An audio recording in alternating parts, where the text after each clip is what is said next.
Hi everybody, nice to see you again. Welcome back to the channel. This is going to be another fairly sort of random blather. I'm just going to start talking about something and see where it goes.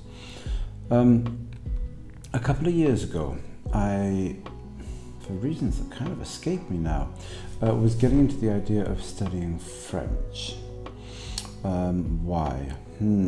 Difficult to say. Like many people in Britain, probably most, nearly all of us in fact, I studied French at school, and a lot of people respond badly to studying languages at school. I was certainly no exception in that regard. I hated it, and I did it because I had to, and then I promptly lost interest to the extent that I had any interest when I started doing my A-levels. Now that's at the age of, let's say, 16, for those of you who don't know what A-levels are, or were. Do they still have A-levels? No idea. Anyway, having very much got back into language learning in the last few years, I thought I would take a crack at French. I'd been studying Chinese.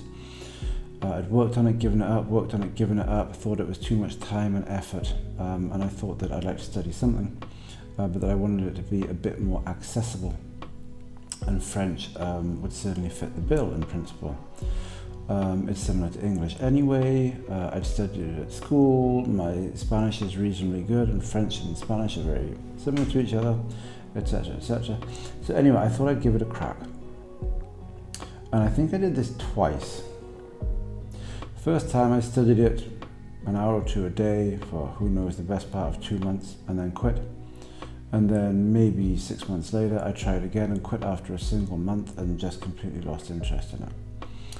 And was that a failure? It was a failure of sorts, but it wasn't a failure in the sense that I was overwhelmed by the difficulty, the raw difficulty of French. I just lost interest. I thought I was interested and I wasn't. And I thought it might be interesting to talk a little bit about why that was the case. The main reason, I suppose, that I lost interest in French was that it didn't excite me.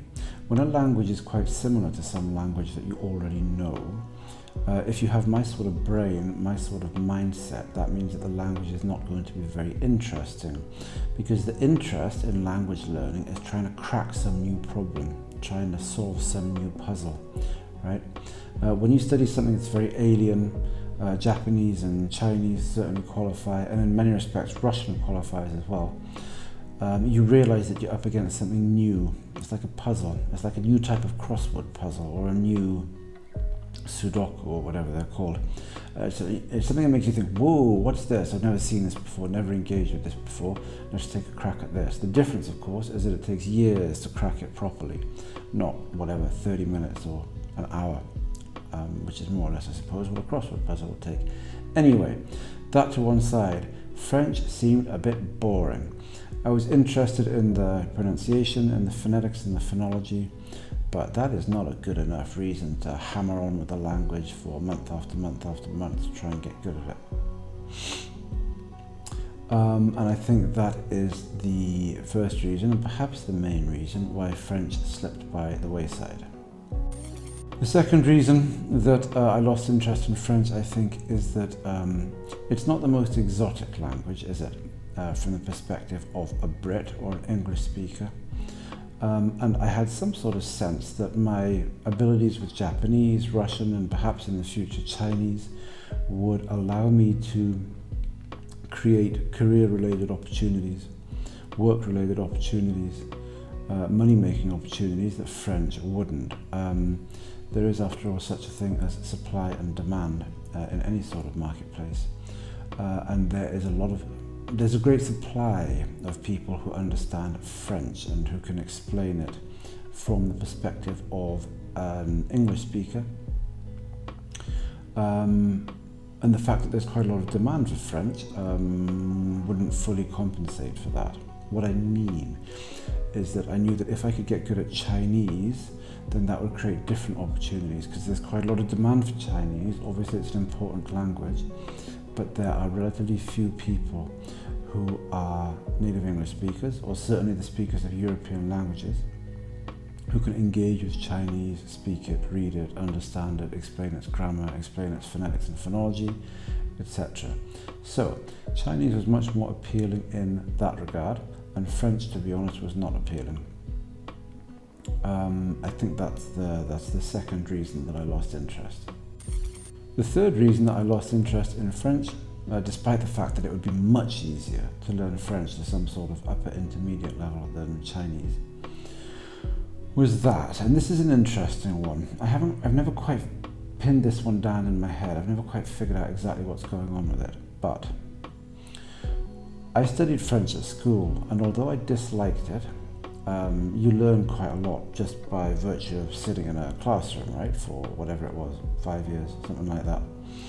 Though I couldn't speak it and couldn't understand it very well in spoken form, I realised when I took another crack at French much later in life that I remembered an awful lot. It's surprising how much goes in. You look at stuff and think, hey, I remember this.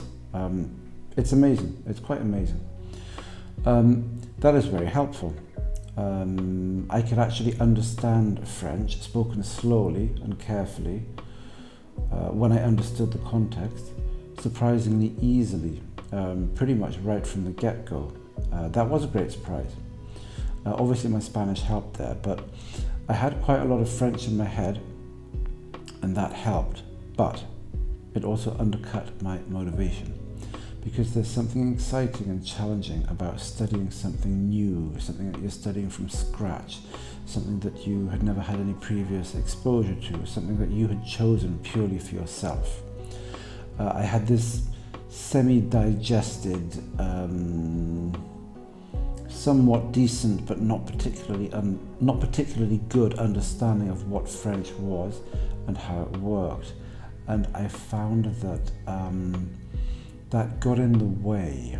There's a weird contamination that you can experience with a piece of subject matter when you studied it when you were young, not because you wanted to, but because you were forced to in some sense, by your parents or at school or whatever it may have been. When you've been forced to do something and you have it in this semi-digested form in your head, that creates a weird relationship with the subject in question, in this case French. And I have not been able to shake off that peculiar association with French. And I think that undermined my motivation. Well, that was the third thing that undermined my motivation with French. You do hear about this. You hear about people who are forced to study Shakespeare at school in Britain, and who can never go back to Shakespeare or try and read it again later in life. Or perhaps I should say, if they do go back to it and try and read it again, they find it very difficult to engage with it because they have these peculiar associations with it because of what they were required to do at school. I have peculiar associations with Japanese. I don't like reading Japanese, and I think there are various reasons for that, but the most obvious ones are that because of the way I studied Japanese at university, my brain goes back into that, oh, I'm a student at university, let's analyze this sentence type mentality when I have to read something in Japanese. And that's an additional layer of processing in the brain that makes it harder for me to enjoy what I'm reading. The other reason is that I worked as a translator in Japan, translating essentially financial documents and related stuff. And when you work for 8 hours a day for the best part of 2.5 years, okay, not every day, but when you work like that for 2.5 years, reading Japanese becomes work. And work often, for many of us, has negative associations and feelings attached to it to a greater or lesser extent. And that has certainly bled across into my ability to read Japanese for fun, which is something that I do not do and undoubtedly never will do again. So it's interesting to think about the associations we have with languages or with specific linguistic activities. And like I said, in the case of French, that has made it very hard for me to go back to it with any real sense of enjoyment or pleasure.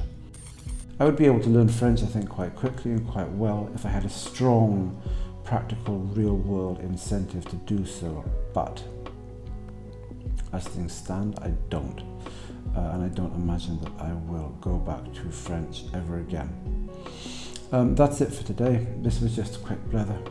If you'd like to share your own stories or tell me that I'm talking rubbish and that French is the greatest language in the history of the world, feel free to do so in the comments. I'm always pleased to hear from people.